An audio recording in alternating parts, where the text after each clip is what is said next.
So Diane and I were married in 2006, and we tried to have children for about a year, and God made it very clear that that was not going to be possible. So kind of went down the road of, well, should we foster children, because we wanted to be parents, and we looked into that, and Diana was more sure maybe that shouldn't be the road we should go down, but I had to go through that process of what that was going to look like.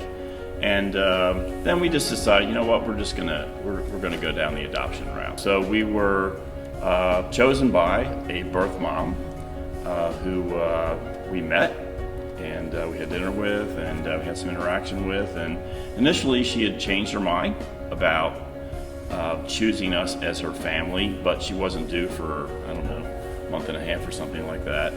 And about maybe 3 weeks before she was due, we got a call and said, hey, she's changed her mind and she's chosen us as to be that birth family. We got a call maybe after that weekend, maybe a few days later, and said, well, she's going to the hospital and you need to go to the hospital and be there for the birth of her child. And that was kind of funny because we didn't know where the hospital was because we were new to the area of Dayton.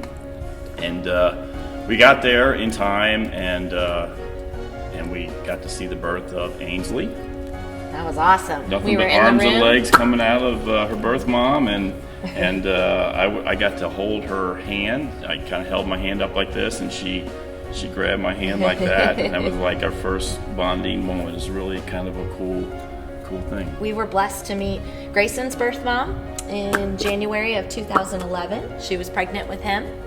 And then I went to some doctor's appointments with her, and then we were blessed to be present when he was born on March 11th, 2011. I'm Scott McDowell, my wife, Heather McDowell. Yes, we have 4 children, Caroline, Catherine, Spencer, and Ian. And Ian is our youngest, and he is adopted from China.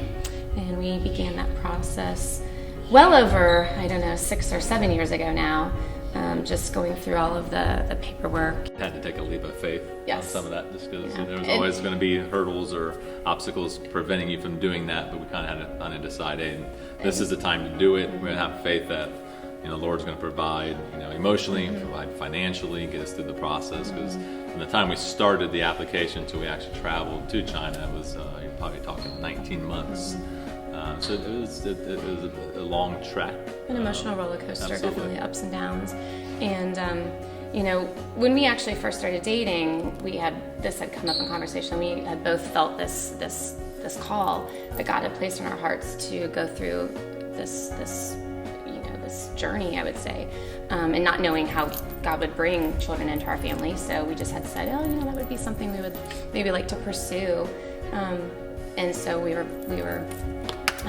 at a point in our life when we said, okay, I think we want to do this. Actually, it was, we had been reading a book by Francis Chan, and had been doing a study through with him and through a small group that we were in at that point. And we kind of looked at each other and said, you know what, it's time. We're never going to be at that perfect spot in our life. And to go through everything that we know it will entail, but now's going to be the time. In September of 2014, we traveled to China and officially met our son. Yep. And we knew from the moment we actually saw his picture that he was ours. And I know people had told us that, and I was like, oh, I don't know. But you know. You see it, you realize it. There's so many Bible references throughout the Bible, throughout the Scripture, that it's woven throughout. And as he said, in Isaiah 1:17, there is that call to care. But when we look at it from a bigger picture, God has adopted us, through Jesus Christ, and God predestined us to be His sons.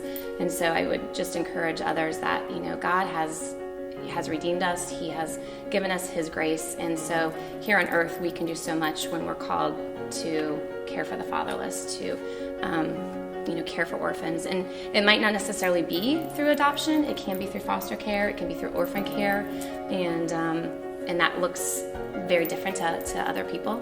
But there is so much that we can do, and it does take faith, but God is faithful, and He will be there